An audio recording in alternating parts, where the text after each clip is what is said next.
Hey guys, Scott Walters, welcome back to the channel. It is great to see you. Before we get started, please do me a favor and give the video a like, leave me a comment, and subscribe to the channel if you haven't already.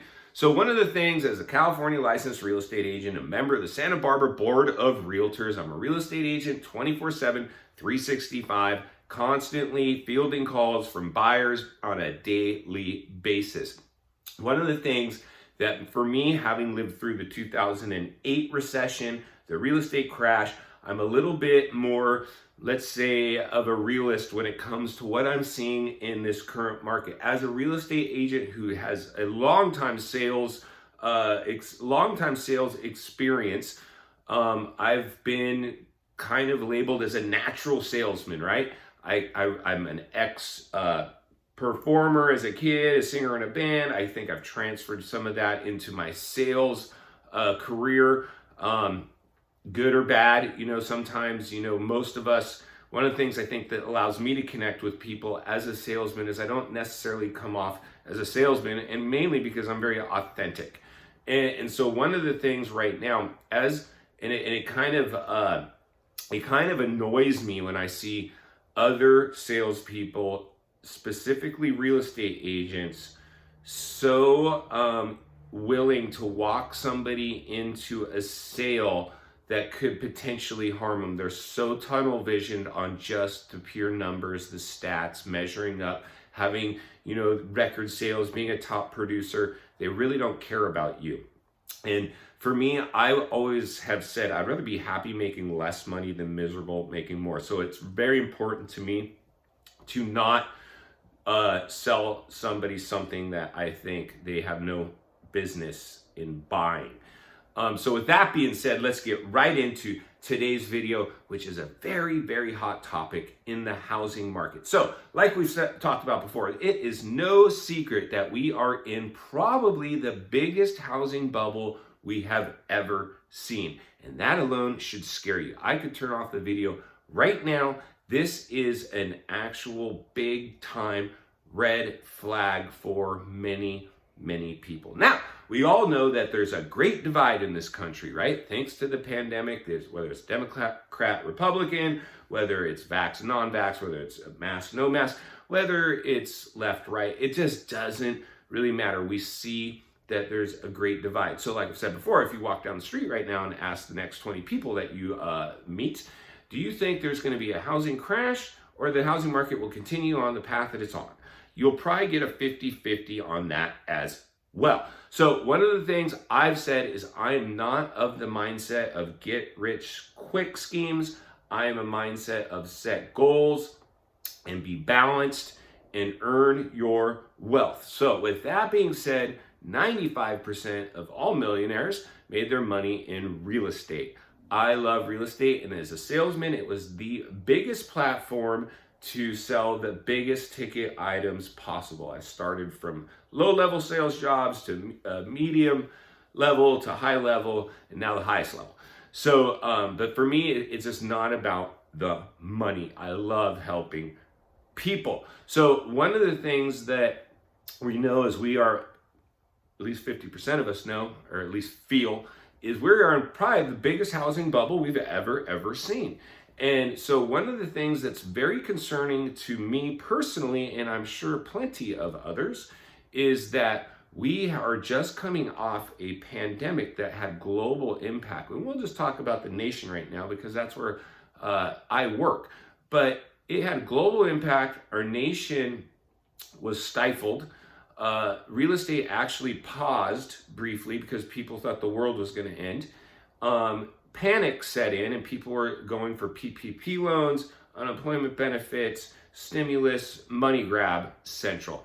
And then to top it off, the government decided it'd be a great idea to start parachuting fake money, printed money into the economy, which has now left us with a weakened dollar and inflationary problems across the board, whether it's building materials, groceries, gas, it doesn't matter. Everything now has gone up in price thanks to that.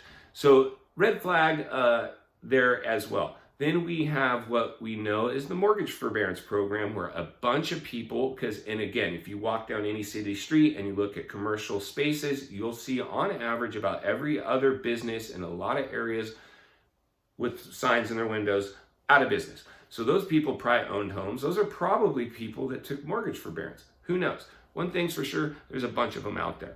And we don't know how many took it because they needed it, or how many took it just to take it to protect themselves in the event of some global crash or meltdown. Maybe they can resume making their payments, but we do know one thing for sure, not all of them. And then the eviction ban. So the eviction ban, there's tons of people that are not paying their rent, and we don't know if the same thing with them, if they are going to be able to. If landlords are purely looking to evict tenants to get those properties back up to market values and good rent payers back in. So, one of the things that we know for sure is this will take a while to play out. So one of the things that we also need to look at is the homeless population has now seemed to have skyrocketed, and unemployment has seemed to skyrocketed as well. And while we're getting back opened again, it still seems that many businesses are closed, many unemployment claims are being filed, and much of the homeless population has not subsided. So this is not good. Even if we look back at the 2008 crash, we didn't have that situation. We didn't have mortgage forbearance. We didn't have eviction bans. We didn't have unemployment at a high level. We didn't have homelessness at a high level, and the market still crashed purely from a lender-driven component, that alone. So now we've got that and more. Not that the lending practices, or we don't have the ninja loans, no income, no job, no assets, ability to lend to people, but we've got these incredibly low interest rates that will not stick around forever. And so, this is just some shaky ground that we are currently on. And so one of the things that we must do is be very clear-headed, not drink the Kool-Aid. Remember, there is no free lunch in life. And that's what they've been throwing, what we feel like is a free lunch. Well, the government has our back. No, they won't. The government is not going to protect you or me forever. They've thrown us a bone at best. Some of the bones that they've thrown, in my opinion, might not help us. In fact, they might have hurt us, because we've created, like many of you have heard, more people making better money on unemployment benefits than they were working. So when their jobs came back, they're like, well, hell, why would I want to go back and wear a mask and suffocate myself behind a cash register all day when I can make more money on unemployment benefits?